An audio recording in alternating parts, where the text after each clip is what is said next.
नमस्कार दोस्तों, कैसे हैं आप सभी लोग। आपका मेरे YouTube चैनल पे स्वागत है। और दोस्तों, आज की वीडियो में हम लोग बात करेंगे मध्य प्रदेश विद्युत विभाग भर्ती में जो लाइनमैन की जो वैकेंसी आने वाली है, टेस्टिंग असिस्टेंट की जो वैकेंसी आने वाली है, उसमें दोस्तों 5 से 6 क्वेश्चन ऐसे पूछे जाते हैं जो विद्युत नियम से होते हैं। आज दोस्तों हम इलेक्ट्रिकल के सारे नियम आज की क्लास में हम लोग देखने वाले हैं। दोस्तों क्लास बिल्कुल भी मिस मत करना मेरे दोस्त, क्लास बिल्कुल भी मिस मत करना। मैं बार बार बोल रहा हूँ, क्लास आज बिल्कुल भी मिस मत करना। आज की वीडियो हमारी शानदार रहने वाली है। भारतीय विद्युत नियम 1956, जितने भी नियम है 1956 के सारे नियम आज हम लोग देखेंगे। और दूसरे राष्ट्रीय इलेक्ट्रिकल कोड 2011 के जो नियम बने हैं उसको भी, उसके बारे में भी हम लोग बात करेंगे। और भारतीय विद्युत अधिनियम 1910 से भी क्वेश्चन पूछे जाते हैं, वो भी हम लोग आज कवर करेंगे। और दोस्तों भारतीय मानक विद्युत के जो कोड हैं, जो नियम वहां से भी जो बने हुए हैं इलेक्ट्रिकल के, सारे नियम आज की वीडियो में हम लोग देखने वाले हैं। दोस्तों क्लास में बिल्कुल आज की जो वीडियो है उसको बिल्कुल भी आप लोग मिस ना करें, शानदार वीडियो रहने वाली है मेरे दोस्त। तो चलिए दोस्तों, आज की जो वीडियो है उसको स्टार्ट करते हैं शानदार तरीके से। पहले हम देखेंगे भारतीय विद्युत नियम 1956 के अनुसार जो हमारे जो नियम बने हुए हैं उसको। और दोस्तों अभी तक अगर आप लोगों ने किसी ने भी अगर चैनल को सब्सक्राइब नहीं किया है तो चैनल को सब्सक्राइब कर ले। दोस्तों यहाँ से कम 5 से 6 सवाल आपके पूछे जाते हैं। बहुत ज्यादा इंपॉर्टेंट क्लास रहने वाली है। सभी दोस्त लोग जो हैं एक बार क्लास को लाइक कर दीजिएगा। और चलिए दोस्तों, आज की वीडियो जो है उसको स्टार्ट करते हैं। तो दोस्तों भारतीय विद्युत नियम 1956 के जो रूल बुक हैं, जो नियम है दोस्तों, हमारे लिए 30 से बहुत ज़्यादा इंपॉर्टेंट है। हमको नियम 30 से ही हमको पढ़ना है। तो चलिए दोस्तों, पहला नियम क्या कहता है। नियम 30 के अंतर्गत 2-3 नियम दिए गए हैं, इसको आप देखिएगा। ठीक है, 2 नियम है। नियम 30 के अंतर्गत 2 नियम है। अगर आपने प्लांट असिस्टेंट का पेपर दिया होगा तो आपको याद होगा, प्लांट असिस्टेंट के पेपर में बहुत सारे सवाल थे। प्लांट असिस्टेंट के पेपर में बहुत ज़्यादा सवाल थे आपके इलेक्ट्रिकल रूल से संबंधित। ठीक है, तो दोस्तों नियम 30 क्या बोलता है। नियम 30 के अंतर्गत 2 रूल हैं, याद रखें आप लोग। 2 रूल हैं। आपूर्तिकर्ता को यह सुनिश्चित करना होगा कि सभी विद्युत लाइनें, तार तथा उपकरण जो उसके हैं या उसके नियंत्रण उपभोक्ता के परिसर में है, सुरक्षित स्थिति में तथा तथा ऊर्जा पूर्ति के लिए सभी दृष्टि से उपयुक्त हैं तथा ऐसी आपूर्ति लाइनें, तार अथवा उपकरण पर होने वाले खतरे को रोकने के लिए उचित उपाय करेगा। ठीक है, ये और इसी के नियम के अंतर्गत दूसरा नियम कहता है उपभोक्ता को यह भी सुनिश्चित करना होगा कि उसके नियंत्रण में वायरिंग सुरक्षित स्थिति में है। ठीक है, ये नियम 30 के अंतर्गत आता है। नियम 31 क्या कहता है मेरे दोस्त, उसको देख लेते हैं। नियम 31 बोलता है कि उपभोक्ता के परिसर में कटआउट। ठीक है, यहां से बहुत ज्यादा सवाल पूछे जाते हैं, मैं बार बार बोल रहा हूं। यहां से बहुत सारे सवाल पूछे जाते हैं नियम से। ठीक है, उपभोक्ता के परिसर में कटआउट सिवाय एक भू संपर्कित उदासीन या उपयोगकर्ता के परिसर में सकेंद्रीय केबलों के भू संपर्कित बाह्य चालकों के अतिरिक्त आपूर्तक प्रत्येक सर्विस लाइन के प्रत्येक चालक में उचित कटआउट उपलब्ध करेगा। ठीक है, ये आपका नियम 31 कहता है। दोस्तों 32 नियम क्या कहता है उसको भी समझ लेते हैं। 32 जो नियम है, याद रखना। नियम 32 भू संपर्कित, ठीक है, एक एक करके समझेंगे। भू संपर्कित और न्यूट्रल चालकों के भू संपर्कन तथा स्विचों उनके कटआउट की पहचान करना। ठीक है, ये नियम 32 कहता है। ठीक है, कोई दिक्कत नहीं है। अगला नियम की अगर हम बात करें दोस्तों, नियम 33, यहां से क्वेश्चन पूछे जाते हैं, याद रखें। प्रत्येक विद्युत उपभोक्ता को अपने भवन में विद्युत वायरिंग के प्रारंभिक बिंदु के निकट एक अर्थ स्थापित करना होगा। यह अर्थ सप्लाई लाइन के अर्थ में तार से संयोजित किया जाना चाहिए। ये नियम 33 कहता है। बहुत बार क्वेश्चन आ चुका है नियम 33 से। ठीक है, चलिए नियम 35 देख लेते हैं। चेतावनी पट्टी होना चाहिए। ठीक है, उच्च तथा अति उच्च वोल्टता सिरोपरि लाइनों के सभी पोलों पर आवश्यक चेतावनी पट्टी होना चाहिए, नियम 35 कहता है। अगला नियम की अगर हम बात करें दोस्तों, अगला नियम बोलता है कि नियम 44 बोलता है विद्युत झटके से पीड़ित व्यक्तियों के लिए पुनः स्थापना के लिए निर्देश होने चाहिए। नियम 45 क्या कहता है, उपभोक्ता, मालिक, विद्युत श्रमिक तथा आपूर्तिकर्ता द्वारा अपनाए जाने वाले पूर्व उपाय सुनिश्चित होने चाहिए।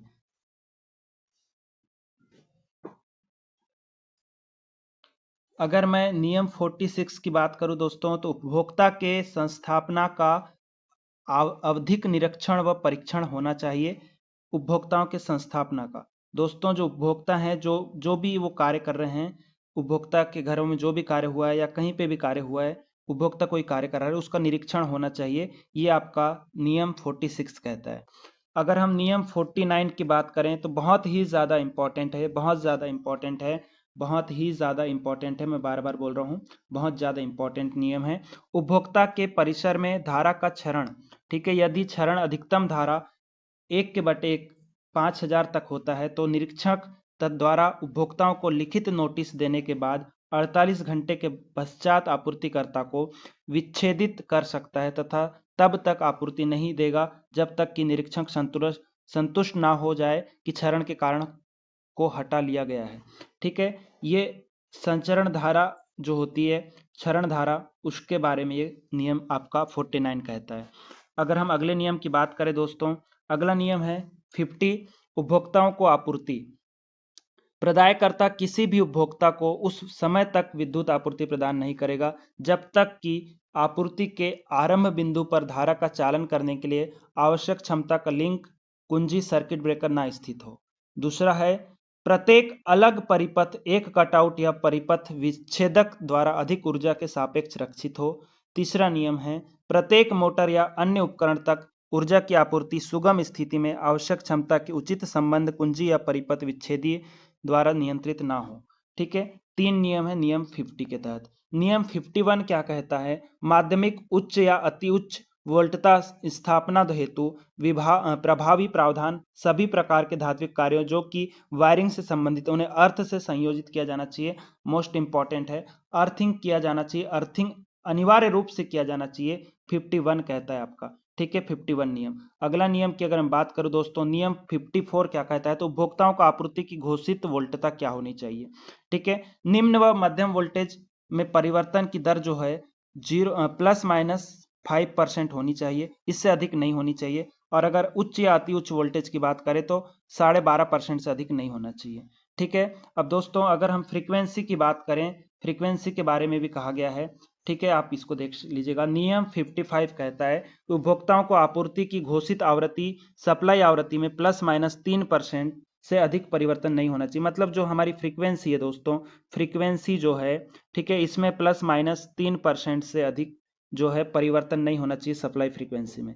ठीक है, इंडिया की फ्रीक्वेंसी आपको पता है 50 हर्ट्ज इंडिया की फ्रीक्वेंसी है। ठीक है, अगला सवाल है आपका, नियम 61 क्या कहते हैं, 125 वोल्ट से अधिक की विद्युत स्थापना पर निम्न नियम लागू होंगे। ठीक है, जहां पे भी 125 वोल्ट से अधिक की वोल्टेज आपूर्ति की गई है उसके लिए निम्न नियम लागू होंगे। नियम 61 कहता है, जनरेटिंग तथा डिस्ट्रीब्यूटिंग स्टेशन पर कम से कम 2 अर्थिंग होनी चाहिए।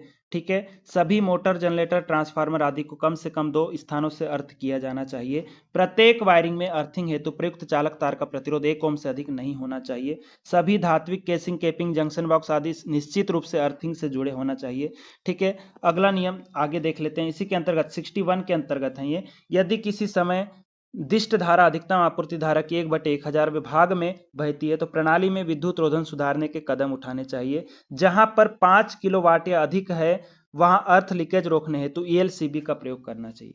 ठीक है, ईएलसीबी का प्रयोग 5 किलोवाट से अधिक की स्थापनाओं में करते हैं, याद रखना ईएलसीबी का प्रयोग। ये 61 नियम 61 के तहत है ये सारे नियम। आगे अगर हम बात करें नियम 62 क्या कहता है, तो दोस्तों मध्यम वोल्टता पर प्रणालियां, मध्यम वोल्टेज जो होती है 650 वोल्ट होती है, उसमें क्या प्रणालियां होनी चाहिए। ठीक है, जहां मध्यम वोल्टता आपूर्ति प्रयुक्त की जाती है वहां पर अर्थ और उसी प्रणाली से निर्मित किसी चालक के बीच की वोल्टता सामान्य परिस्थितियों में लघु वोल्टता से अधिक नहीं होनी चाहिए। ठीक है, नियम 63 कहता है, किसी भी उच्च वोल्टेज प्रतिष्ठानों को सक्रिय करने से पहले इंस्पेक्टर की स्वीकृति आवश्यक है। ठीक है, नियम 65 क्या कहता है, स्थापना को सक्रिय करने से पहले निर्धारित परीक्षण के अधीन होना चाहिए। ठीक है, ये आपका 65 नियम है। अगर हम नियम 66 की बात करें दोस्तों, नियम 66, कंडक्टर को धातु के कवर में संलग्न किया जाएगा और उपकरण को ओवरलोडिंग से बचाने के लिए उपयुक्त सर्किट ब्रेकर प्रदान किए जाएंगे। नियम 36 हमारा यही कहता है। ठीक है। और अगर हम नियम 68 की बात करें दोस्तों, तो बाहरी प्रकार के उप स्टेशन में ट्रांसफार्मर के चारों ओर धातु की 4 बाड़ बाड़ 1.8 मीटर की ऊंचाई से कम नहीं होनी चाहिए। ठीक है, जो धातुओं की जो 4 बाड़ होती है वो 1.8 मीटर की ऊंचाई से कम नहीं होनी चाहिए बोलता है।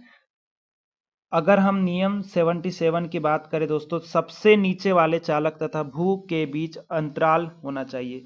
ठीक है, सबसे नीचे वाले जो चालक हैं और भू के बीच अंतराल कितना होना चाहिए, इसके बारे में कहा गया है। तो सर्विस लाइन को याद रखें, सर्विस लाइन को शामिल करते हुए कोई भी सिरोपरि लाइन चालक गली व सड़क के आर पार उसके किसी भी भाग पर उसके कम ऊंचाई पर नहीं होना चाहिए। ठीक है, निम्न और मध्यम वोल्टेज की लाइन के 5.791 मीटर या 19 फुट होना चाहिए, और उच्च वोल्टेज लाइन के, याद रखना, उच्च वोल्टेज लाइन के 6.096 मीटर 20 फुट से कम नहीं होना चाहिए। ठीक है, भूतल से और ऊपर का जो चालक है, सबसे नीचे का जो चालक है, उसके बीच कितनी दूरी होनी चाहिए पूछा है, कितनी हाइट होनी चाहिए।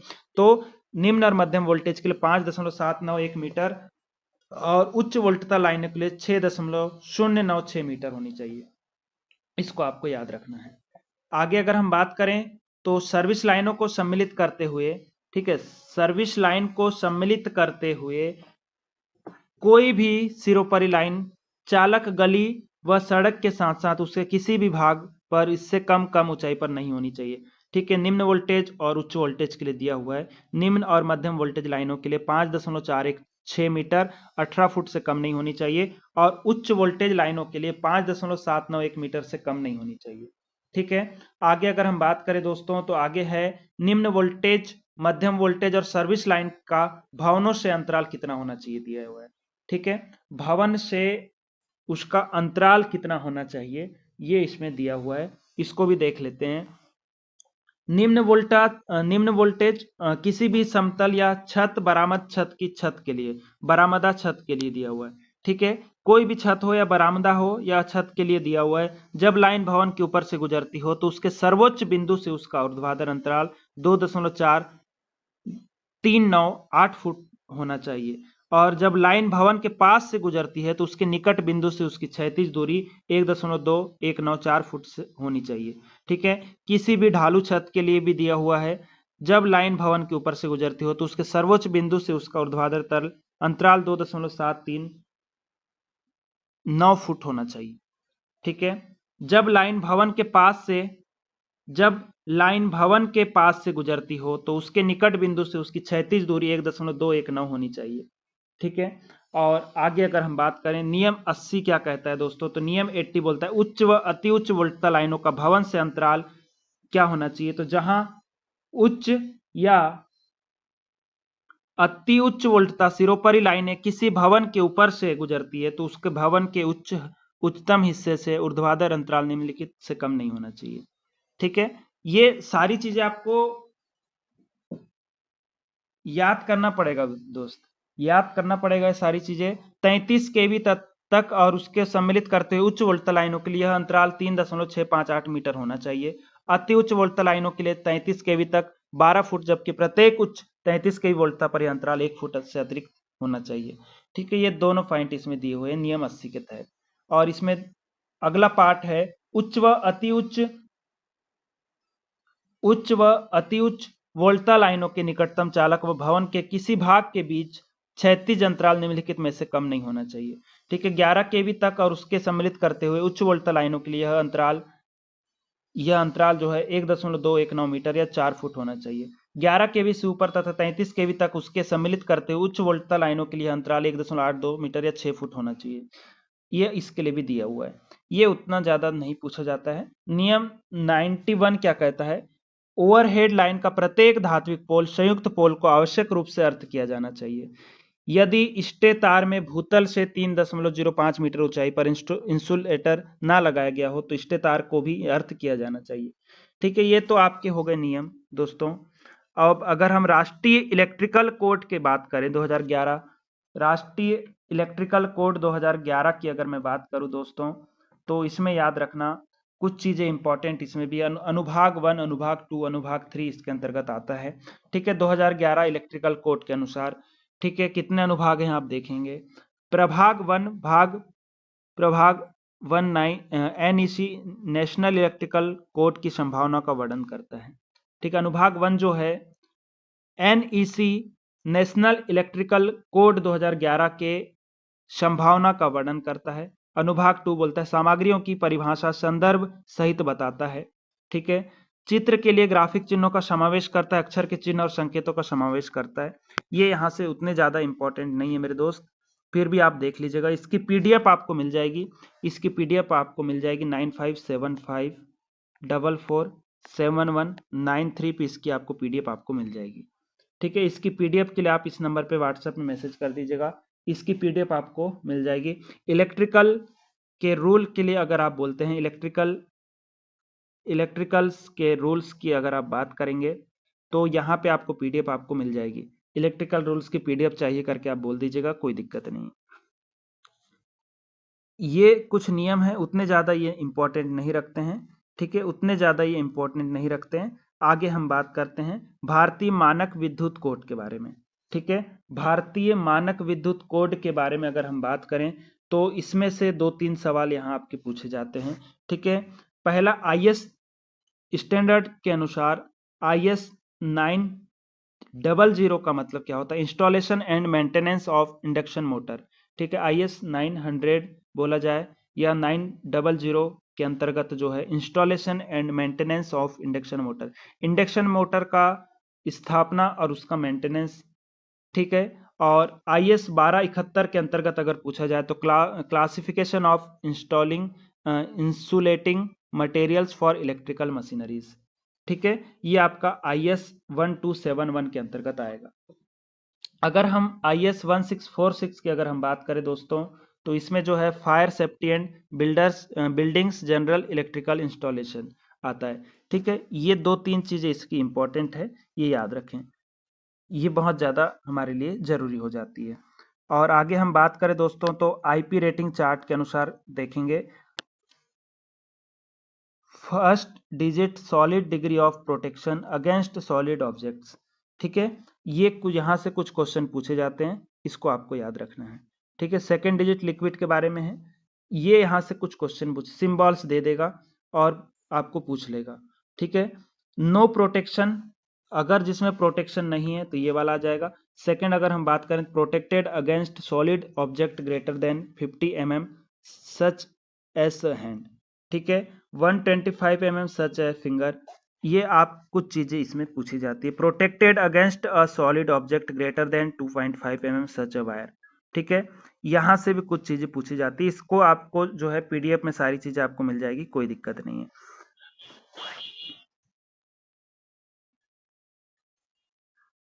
अब अगर हम फ्यूज के कलर कोड की बात करें दोस्तों, जो फ्यूज वायर जो होता है, ठीक है, कारतूस फ्यूज या colour codes of cartridge fuse के कलर कोड हमको पूछा जाता है, और उसकी करंट रेटिंग भी पूछी जाती है, याद रखें। ब्लू वाला अगर है तो 20 एम्पियर, येलो है तो 25 एम्पियर, ब्लैक है तो 35 एम्पियर, व्हाइट है तो 50 एम्पियर, और कॉपर है तो 63 एम्पियर। ग्रे है तो 16 एम्पियर, रेड है तो 10 एम्पियर, ग्रीन है तो 6 एम्पियर, ब्राउन है तो 4 एम्पियर, 4 एम्पियर, पिंक है तो 2 एम्पियर। इसको आपको याद रखना है। ठीक है, एक लाइन आपको सिर्फ समझने के लिए।